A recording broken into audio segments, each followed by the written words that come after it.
Ito pala guys. Para matakpan yung mancha guys, clear glass na basta lalabas.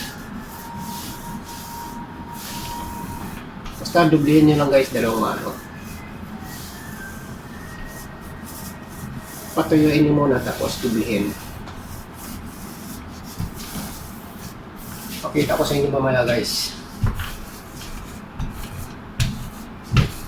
Kung ano ang kinahinatnan nito, kung legit ba o hindi. Guys, ito